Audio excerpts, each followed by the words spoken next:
Hello hello hello ప్రార్థన. పరిశుద్ధుడు అయిన మా తండ్రి,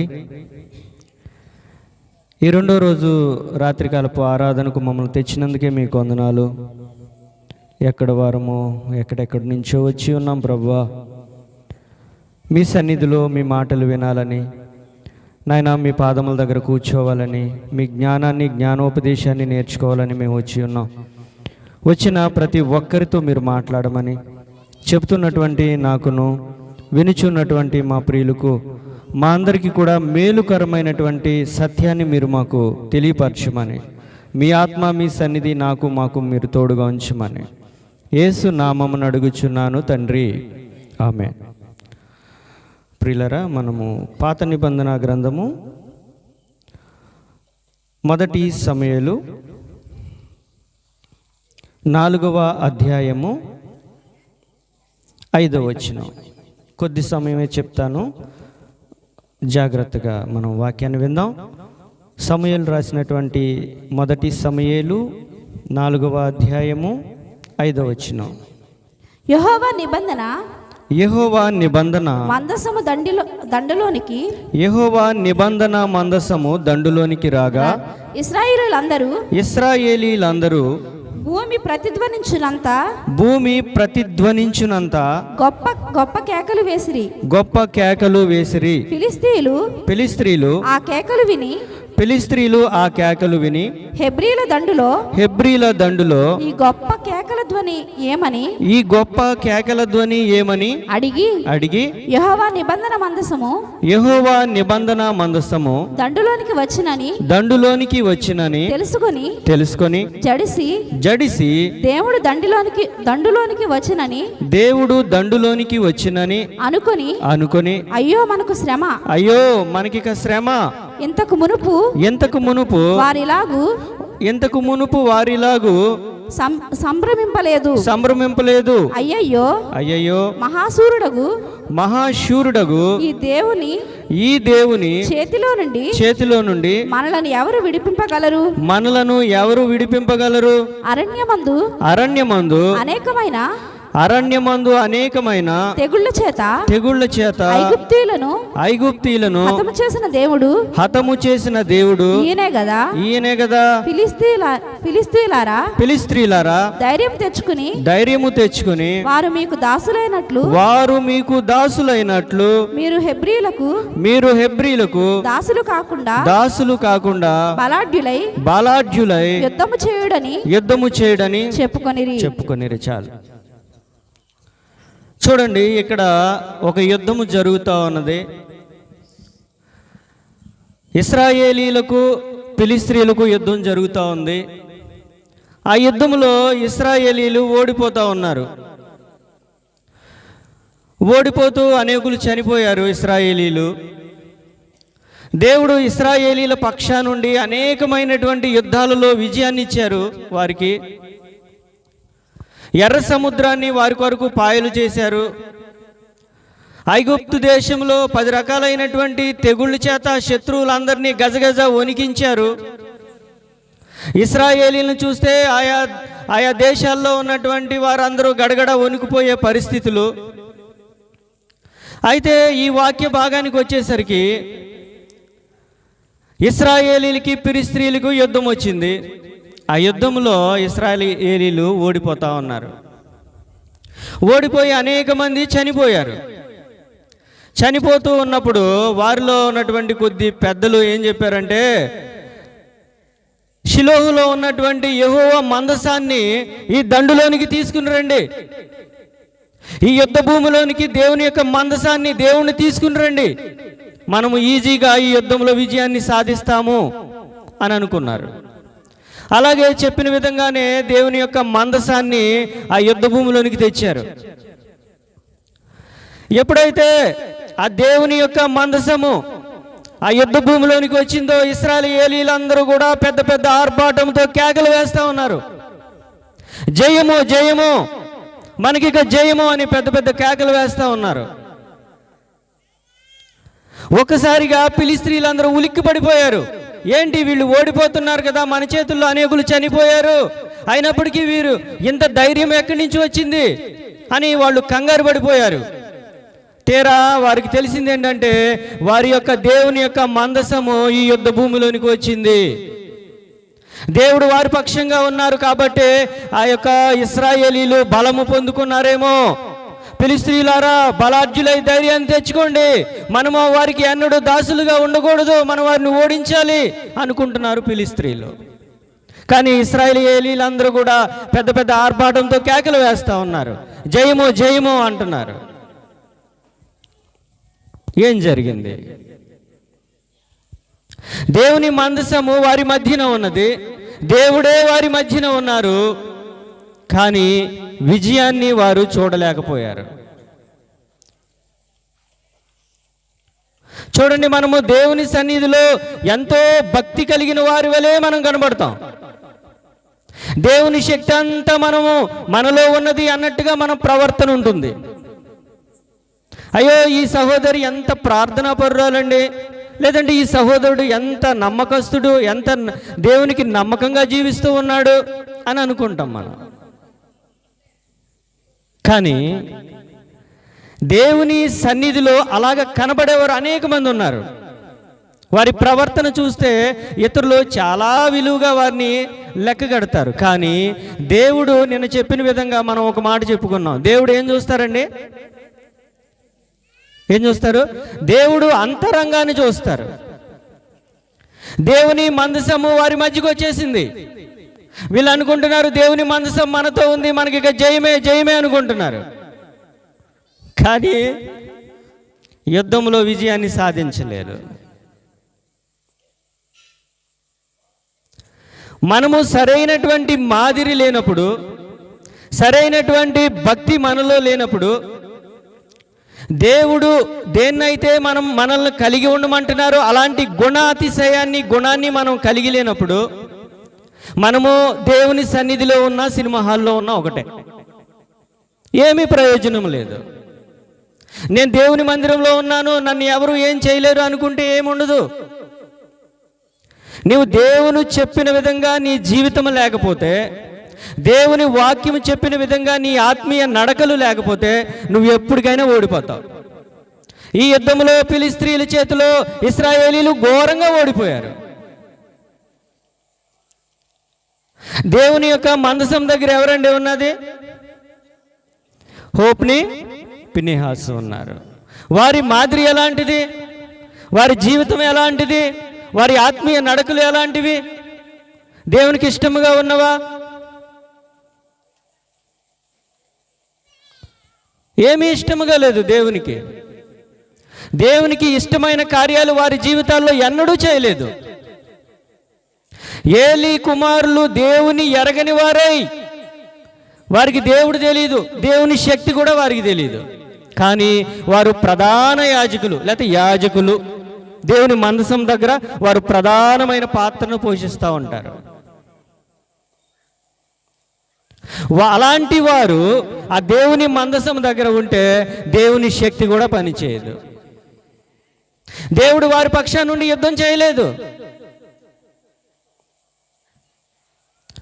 దేవుడు అంతరంగంలో సత్యాన్ని కోరుకుంటూ ఉన్నారు.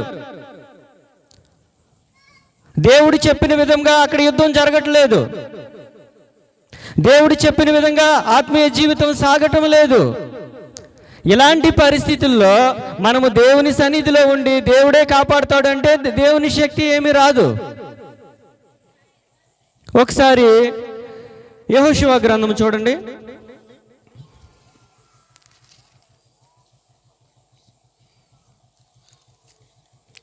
యెహోషువ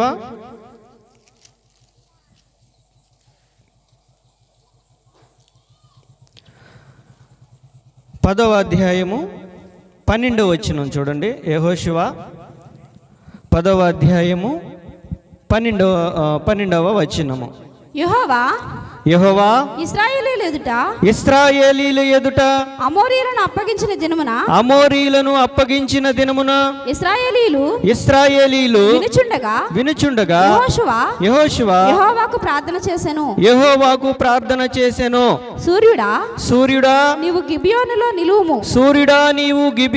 నిలువుము. చంద్రుడా నీవు ఆయాలోను లోయలో నిలువుము. సూర్యుడా నీవు గిబియోనులో నిలువుము. చంద్రుడా నీవు అయ్యాలోను లోయలో నిలువుము. జనులు తమ శత్రువుల మీద పగ తీర్చుకుని వరకు సూర్యుడు నిలిచెను, చంద్రుడు ఆగెను అనుమాట యాషారు గ్రంథములో రాయబడి ఉన్నది కదా. సూర్యుడు ఆకాశము మధ్యన నిలిచి ఇంచుమించు ఒక నాడెల్లా అస్తమింప త్వరపడలేదు. యెహోవా ఒక నరుని మనవి వినినా ఆ దినము వంటి దినము దానికి ముందే గాని దానికి తరువాతనే గాని ఉండలేదు. నాడు యెహోవా ఇశ్రాయేలీల పక్షముగా యుద్ధము చేసెను. అప్పుడు యెహోషువయు చాలు చూడండి, ఇక్కడ కూడా ఒక యుద్ధం జరుగుతూ ఉన్నది. ఆ యుద్ధానికి నాయకత్వాన్ని యెహోషువ వహిస్తూ ఉన్నాడు. ఇంచుమించు ఒక 5 రాజ్యాలు ఒకేసారి ఇశ్రాయేలీల మీద యుద్ధం చేస్తూ ఉన్నాయి. దానికి నాయకుడిగా యెహోషువ ఉన్నారు. సూర్యుడేమో అస్తమించే సమయం అయిపోతూ ఉంది. సూర్యుడు అస్తమిస్తే చీకటి అయిపోతుంది. ఎవరు శత్రువో ఎవరు మిత్రుడో తెలియదు. ఆ రోజే యుద్ధాన్ని ముగించాలి, శత్రువులు ఓడించాలి అనేటటువంటి ఒక నిర్ణయంతో యెహోషువ చెప్తా ఉన్నాడు. సూర్యుడా నీవు గిబియోనులో నిలువుము, చంద్రుడా నీవు అయ్యాలో లోయలో నిలువుము అన్నాడు. అంతే, ఆజ్ఞాపించాడు. సూర్యుడిని చంద్రుడిని ఆజ్ఞాపించాడు యెహోషువ. సూర్యుడు నిలిచాడు, చంద్రుడు ఆగిపోయాడు. ఆనాడు యెహోవా ఇశ్రాయేలీల పక్షాన నుండి యుద్ధం చేశారంట. చూడండి, అక్కడ యుద్ధంలో దేవుని మందసము యుద్ధ భూమిలోనికి వచ్చింది, కానీ ఇశ్రాయేలీలు అందరూ ఓడిపోయారు. కానీ అసాధ్యమైనటువంటి ఈ యుద్ధములో సూర్యుడు ఆగిపోయాడు, చంద్రుడు నిలిచిపోయాడు. ఆనాడు యెహోవా ఇశ్రాయేలీల పక్షాన నుండి యుద్ధాన్ని చేశారండి. ఏంటి తేడా? ఇద్దరు ఇశ్రాయేలీలే కదా. యుద్ధ భూమి అక్కడ యుద్ధం జరిగింది, ఇక్కడ యుద్ధం జరిగింది. కానీ రెండిటికి ఒక తేడా ఉందండి. ఏంటా తేడా? దేవుడు ముందే చెప్పారు, నేను మోషేకు తోడుగా ఉన్నట్లు నీకు తోడుగా ఉంటాను. నేను మోషేకు తోడుగా ఉన్నట్లు నీకు తోడుగా ఉంటాను. నీవు బ్రతుకు దినములు అన్నిట ఏ మనుషుడు కూడా నీ ముందు నిలవలేడు. నువ్వు ఏ స్థలంలో అడుగు పెడతావో ఆ స్థలాన్ని నీకు ఇస్తాను అని చెప్పారు. ఎప్పుడండి? మన ఆత్మీయ జీవితం సరిగా లేకపోతే ఇస్తారా దేవుడు? మన ఆత్మీయ నడకలు సరిగా లేకపోతే దేవుడు విజయాన్ని ఇస్తారా? ఈ ధర్మశాస్త్ర గ్రంథాన్ని నువ్వు బోధించాలి, నువ్వు పాటించాలి. అప్పుడే నీకు విజయాన్ని దేవుడిస్తారు. కాబట్టి యెహోషువ దేవుని పక్షముగా ఉండి యుద్ధం చేస్తాడు. కాబట్టి ఆనాడు సూర్యుడు నిలిచాడు, చంద్రుడు ఆగిపోయాడు. యెహోవాయే వారి పక్షా నుండి యుద్ధాన్ని జరిగించారు. దేవుడు మన పక్షా నుండి మన కార్యాలు జరిగిస్తూ ఉన్నారా? చెప్పండి. మనం చేసే ప్రార్థనను దేవుడు వింటున్నారా?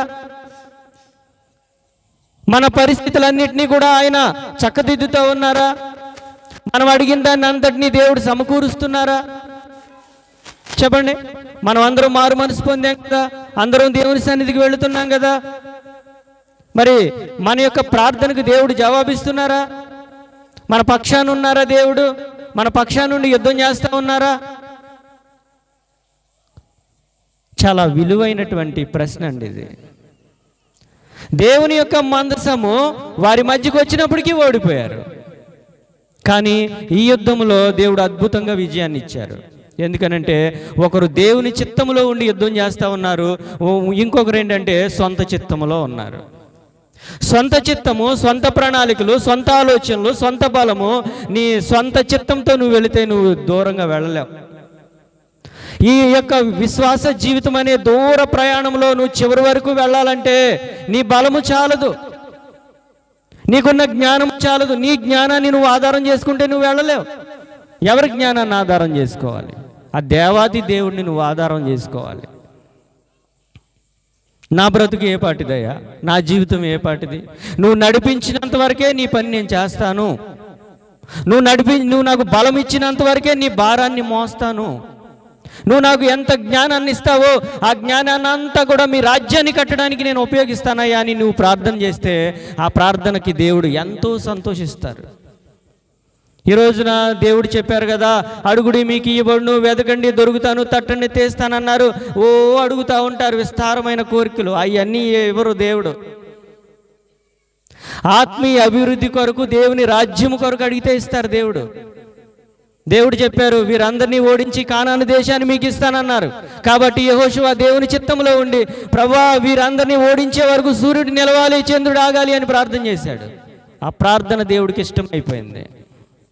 ఈ రోజున నా బిడ్డలను ప్రభువా మీ రాజ్యం కొరకు ఇస్తానయ్యా, నా బలాన్ని మీ రాజ్యం కొరకు నేను ఇస్తానయ్యా, మీ సువార్త సేవ చేస్తానయ్యా, మీకు నమ్మకంగా ఉంటానయ్యా, నా యొక్క ఆత్మీయ జీవితాన్ని కాపాడుకుంటాను, నా శరీరాన్ని నలగొట్టుకుంటాను అని నువ్వు ప్రార్థన చేస్తే ఆ ప్రార్థనకి దేవుడు ఎంతో పొంగిపోతారు. కానీ ఇలాంటి విలువైన ప్రార్థన మనం చేయం. దేవుని దృష్టిలో ఏవి విలువైనవి, ఏవి విలువ తక్కువే మనం గుర్తించాలి. ఏవి రమ్యమైనవో, ఏవి ఖ్యాతి గలవో, ఏవి దేవుని దృష్టిలో విలువైనవో మనం గుర్తించాలి. మొద్దు మారిపోయిన హృదయంతో, బండ మారిపోయిన హృదయంతో మనం ఉంటే మనం చివరి వరకు వెళ్ళలేం. మన జీవితము తర్వాత కాలంలో వారు సాక్ష్యం ఇవ్వాలి, చక్కగా జీవించాడయ్యా, అతని జీవితాన్ని బట్టి నేను నేర్చుకున్నాను. చూడండి, పౌలు యొక్క ఆత్మీయ ఫలాలు ఎప్పటికీ కూడా అనేక దేశాల్లో తింటున్నారట. బ్రతుకుట క్రీస్తే, చావైతే నాకు లాభమే, నేను చనిపోతే దేవుని దగ్గరికి వెళ్ళిపోతా, బ్రతికి ఉన్నంత కాలము మీ సేవ చేస్తా. అది దేవుని చిత్తం.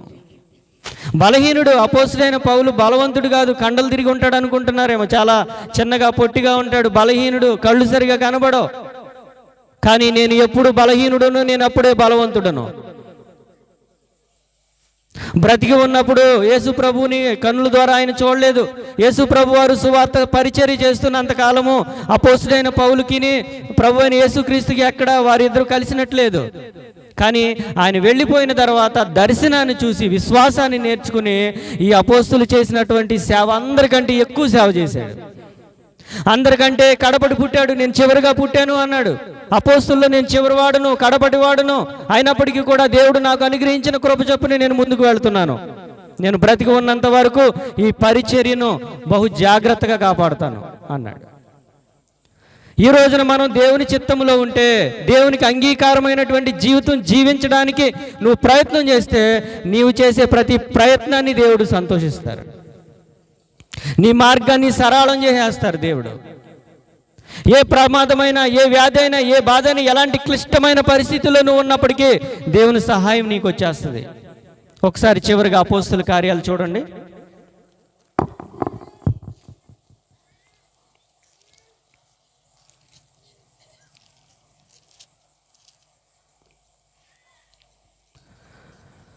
అపోస్తుల కార్యములు 27వ అధ్యాయము 22వ వచనం. అపోస్తుల కార్యములు కొత్త నిబంధన గ్రంథము పేజీ నంబర్ 130. అపోస్తుల కార్యములు 27వ అధ్యాయము 22వ వచనం. ఇప్పుడైనను ధైర్యము తెచ్చుకొనుడని మిమ్మును వేడుకొనుచున్నాను. వాడకే గాని మీలో ఎవని ప్రాణమునకైనను హాని కలగదు. నేను ఎవని వాడను, ఎవరిని నేను సేవిస్తూ ఉన్నాను. ఆ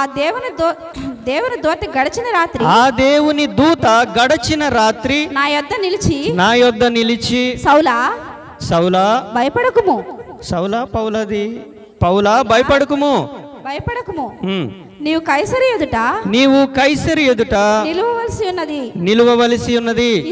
ఇదిగో నీతో కూడా ఓడలో ప్రయాణమై పోవుచున్న వారందరినీ దేవుడు నీకు అనుగ్రహించి ఉన్నాడని చెప్పాను. చాలండి. ఇక్కడ అపోస్తుడైన పౌలు ఒక ఖైదీగా బంధింపబడి ఉన్నాడు. ఆ ఓడ ఒక ఫెను తుఫానులో చిక్కుకుపోయింది. 3 రోజుల నుంచి ప్రయాణము సాగుతూ ఉంది. 3 రోజులు బయలుదేరిన తర్వాత 3 రోజులు వర్షం ప్రారంభమైపోయింది. ఎడతెరపు లేకుండా వర్షం కురుస్తూ ఉంది. అది పగలో రాత్రి కూడా తెలియట్లేదు, అంత చీకటి కమ్ముకుంది. అసలు బ్రతుకుతామన్న నిరీక్షణ లేదు. ఆ ఓడలో ఉన్నటువంటి వారు ఓడ చులకన చేయడానికి, అంటే తేలిక చేయడానికి ఓడలో ఉన్నటువంటి సామాగ్రి అంతా కూడా సముద్రంలో పారేసేశారు. ఎలాగ మనం బ్రతకగలము, అసలు ఈ ప్రమాదం నుంచి లేకపోతే ఈ తుఫాన్ నుంచి మనం తప్పించుకోగలమా అని అందరూ గడగడమని వణికిపోతూ ఉన్నారు. ఆ ఓడలో పౌలు ఖైదీగా బంధింపబడి ఉన్నాడు. ఆయన చెప్తా ఉన్నారు, ఓడలో ఎవని ప్రాణానికి హాని కలగదు. నేను ఎవరి వాడను, ఏ దేవుణ్ణి నేను సేవిస్తున్నానో మీకు తెలుసా? నేను ఎవరి వాడనో తెలుసా? నేను ఏ దేవుణ్ణి సేవిస్తున్నానో తెలుసా? ఆ దేవుని దూత గడిచిన రాత్రి నా దగ్గరకు వచ్చింది. నువ్వు భయపడొద్దు. నిన్నే కాదు, ఈ ఓడలో ఉన్న వారందరినీ దేవుడు నిన్ను బట్టి కాపాడుతున్నారు. ఎవరిని బట్టి కాపాడుతున్నారండి? పౌలుని బట్టి ఓడలో ఉన్న వారందరినీ దేవుడు కాపాడబోతా ఉన్నారు. నన్ను బట్టి మీ అందరినీ కాపాడబోతూ ఉన్నారు దేవుడు అని చెప్తా ఉన్నాడు. ఎందుకు? పౌలు దేవుని చిత్తానుసారంగా వెళుతూ ఉన్నారు. పౌలు ఎక్కడికి వెళ్ళాలండి? కైసరి ఎదుట నిలవలసి ఉన్నది. నీరో చక్రవర్తి ముందు నిలవాలి. యెరూషలేములో నన్ను గురించి నువ్వు ఎలాగో సాక్ష్యం ఇచ్చావో అలాగే రోమాలో నువ్వు సాక్ష్యం ఇవ్వాలి. అన్ని జనుల ఎదుటను, రాజుల ఎదుటను, ఇశ్రాయేలీల ఎదుటను నీవు నాకు సాక్షిగా ఉంటావు అని దేవుడు చెప్పారు ముందుగానే. అన్ని జనుల ఎదుట ఆయన సాక్ష్యం ఇచ్చాడు. అలాగే అనేక మంది రాజుల ఎదుట సాక్ష్యం ఇచ్చారు. ఇప్పుడు నీరో చక్రవర్తి ముందు ఆయన సాక్ష్యం ఇవ్వాలి, దేవుని గురించి చెప్పాలి. కాబట్టి నువ్వు కైసరి ఎదుట నిలవాలి. కాబట్టి ఈ ఓడలో ఉన్న వారందరూ నిన్ను బట్టి కాపాడబడతా ఉన్నారు. ఈ రోజున నీ కుటుంబంలో నువ్వు ఒక్కదానివే విశ్వాసం కలిగి ఉంటే నిన్ను బట్టి నీ కుటుంబాన్ని మొత్తాన్ని కాపాడుతారు దేవుడు. నీ ఒక్కదానివే నిలవబడు, అయితే నీ ఒక్కడవే నిలవబడు, దేవుని కొరకు నిలవబడు, సత్యం కోసం నిలబడు. దేవుడు చెప్పిన విధంగా నువ్వు బ్రతికితే నిన్ను బట్టి నీ భార్య బిడ్డలు, లేకపోతే నీ భర్త బిడ్డలు, నీ కుటుంబం అంతా కాపాడబడుతుంది. అయ్యా నా బిడ్డలను కాపాడరా మీరు, నేను నమ్మకంగా ఉంటానయ్యా, మీరు చెప్పిన విధంగానే నేను ఉంటానయ్యా, నిన్ను మీరు ప్రార్థన చేయండి, మీ బిడ్డలు దేవుడు అద్భుతకరంగా కాపాడుతారు. ఏ అనారోగ్యమైనా సరే దేవుడు ఇట్టే మిమ్మల్ని విడిపిస్తారు. ఎలాంటి తుఫాన్లు మీ కుటుంబాన్ని కొట్టినా, ఎలాంటి కల్లోల పరిస్థితులు మీ చుట్టూ అలుముకున్నప్పటికీ దేవుడు ఇట్టే వాటిలోంచి మిమ్మల్ని బయటికి తెస్తారు. షడ్రకు, మేషకు, అబేద్నెగో అగ్నిగుండంలోంచి బయటికి తెచ్చారు. సింహపు బోన్లో దానియేలును బయటికి తెచ్చారు దేవుడు. ఆయన నిన్ను కాపాడడానికి సమర్థుడు, నన్ను కాపాడడానికి సమర్థుడు. కానీ మనము నమ్మకముగా ఉండాలి, విశ్వాసాన్ని కాపాడుకోవాలి. దేవుడు మన నుంచి వెండి బంగారాలు ఏమీ కోరుకోవట్లేదు. ఏదో వెండి బంగారాలు మీరు ఇస్తారని దేవుడు కోరుకోవట్లేదండి. అంతరంగంలో సత్యాన్ని కోరుకుంటున్నారు. నీ హృదయాన్ని నాకు ఇస్తావా? నన్ను నువ్వు నమ్ముతావా?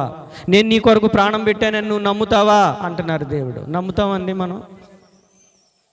నువ్వు హృదయాంతరంగాలలో అరికాలు నుండి నడినెత్తి వరకు ప్రతి కణము, నరము, ఎముకలతో సైతము నువ్వు వాక్యాన్ని నింపుకోగలిగితే నిన్ను మించిన వారు ఎవరు ఉండరు.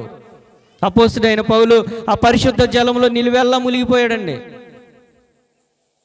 అనేక మందిని హింసించాడు, ఒకప్పుడు కొరడాలతో కొట్టాడు, మరణం వరకు వారిని అప్పగించాడు. అనేకుల చేత ఇప్పుడు నిందలు, అవమానాలు, కొరడా దెబ్బలు తింటున్నాడు. ఎందుకు?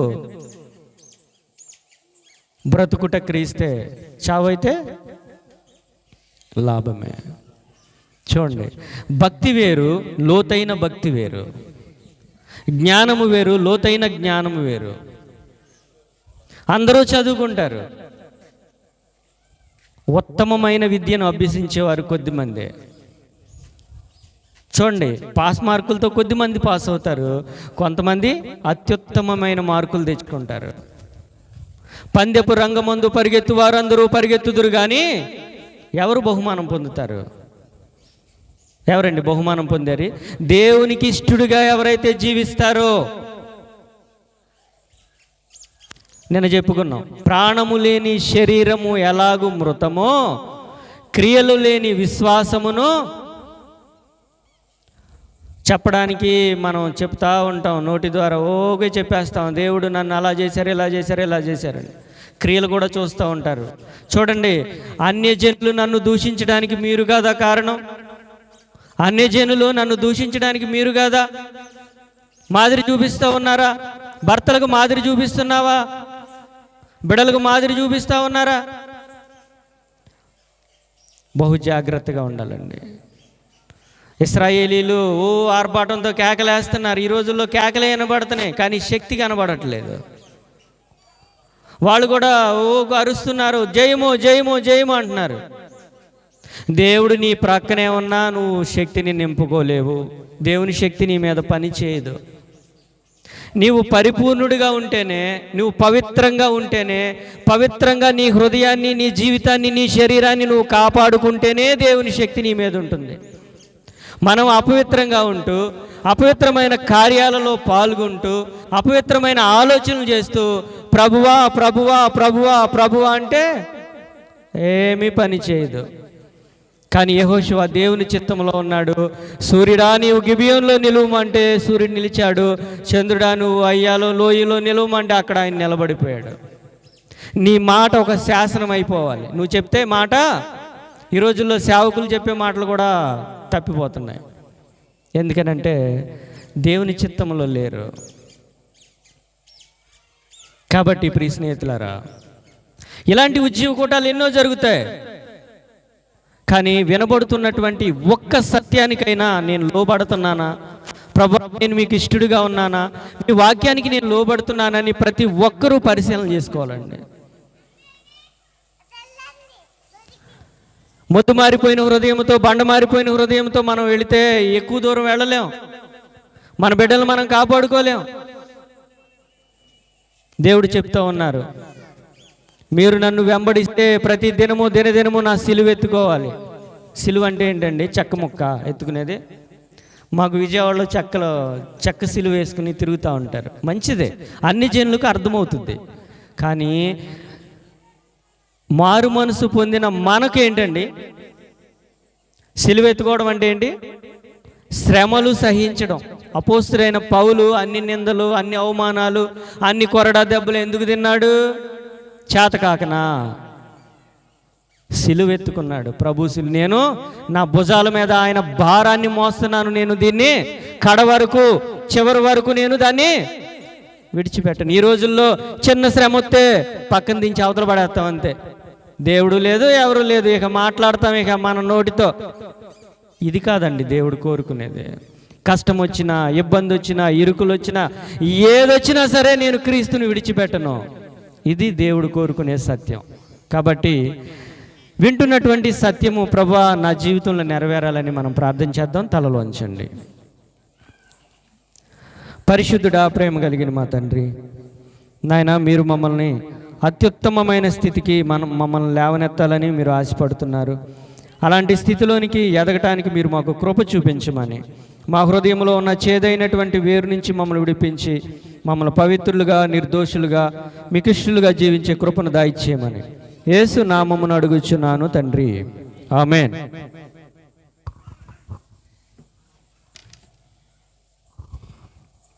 నేను ఒక చిన్న పాట పాడతాను.